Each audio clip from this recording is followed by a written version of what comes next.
Pronto, vou mostrar a estrutura de repetição agora. A primeira estrutura de repetição, né, são duas aqui que eu vou mostrar, repita e para. Então, possa ser que existam programas que vocês queiram fazer, repetir aquele bloco de instruções por várias vezes, tá? Então, deixa eu dar um exemplo aqui. Se você quer, isso é utilizado muito quando você tem um mesmo cálculo, por exemplo, e só vai mudar uma variável só. Aí, para você não repetir várias vezes no código, ficar um código bem grande, você bota a estrutura de repetição só. Ele vai repetir várias vezes ali, tá? Então, por exemplo, aqui, ó, repita, ó, a estrutura de repita. Veja como é simples. Repita, aqui, ó, repita, e você coloca no final, até a opção ser menor que 5, tá? Repita até a opção ser menor que 5. Então, na prática, ele vai ficar repetindo enquanto a opção for menor que 5. Tá? Então, aqui ele vai fazer esse teste aqui. A opção é menor que 5, então ele vai repetir. Se chegar aqui um valor que seja 6, ele já vai sair. Né? Dessa estrutura de repita. Tá? Então, é uma estrutura bem simples. Vocês vão fazer exercício e vocês vão ver como é que funciona. Na estrutura para, aí já é diferente aqui, ó. Na estrutura para, eu vou colocar um contador. E essa estrutura é uma das mais utilizadas. Aqui, por exemplo, em Portugal, é para. Quando você for para CC++, é for. Então, é uma estrutura muito utilizada, mais sério, muito utilizada mesmo. Então, vocês vão ver aqui, ó. Para, aí eu tenho essa variável v, que é do tipo inteiro. Para v, que varia de 1 até 50, passo 1, faça. Então, quer dizer que ele vai fazer o quê? Ele vai fazer esse bloco de instruções aqui, ó. Esse bloco de instruções que está entre o para e o fim para 50 vezes.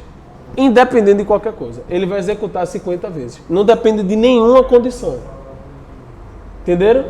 Então, a estrutura para é quando você quer quando você tem certeza da quantidade de vezes que você quer que aquele bloco de instruções seja repetido.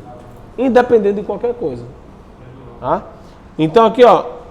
Aí na estrutura para você vai colocar a variável, você vai colocar o início e o fim. Um exemplo é um relógio. Um relógio é uma estrutura que funciona assim. Por exemplo, ele tem um cronômetro, por exemplo.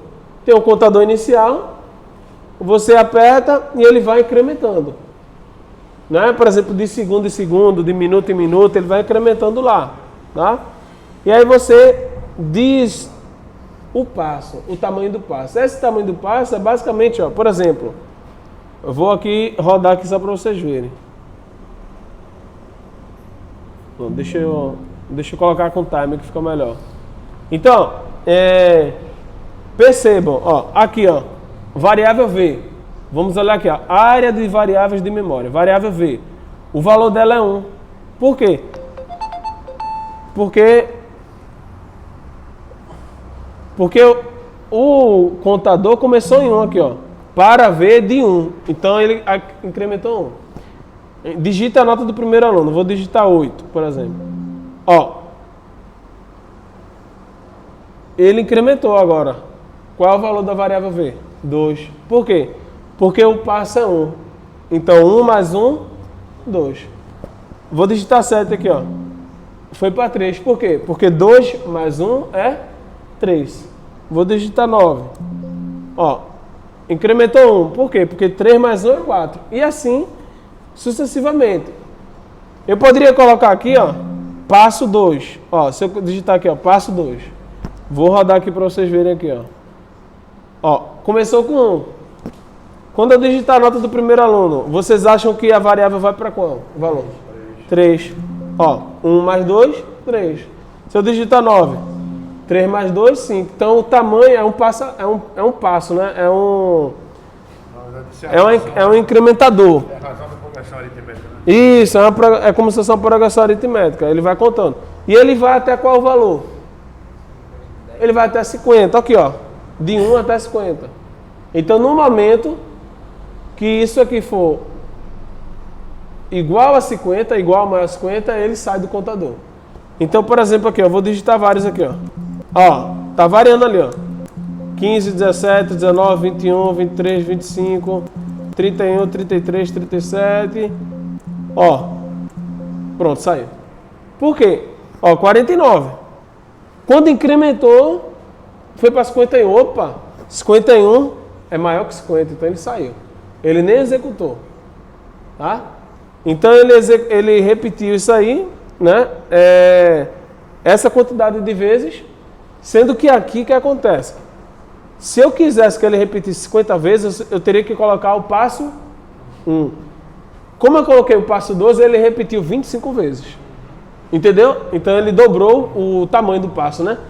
Da mesma forma que se eu colocar aqui, ó. Se eu colocar o passo tamanho... Opa, se eu colocar o passo tamanho 25, ele vai repetir quantas vezes? 2 vezes, exatamente, ó. Ó, 26, ó. 1 mais 25, 26. Ó, pronto, já acabou o programa, só repetir 2 vezes. Então, não basta colocar o limite inicial e final. Você precisa entender qual é o tamanho do passo, tá? Isso em toda estrutura for, isso aí vai ter, tá bom?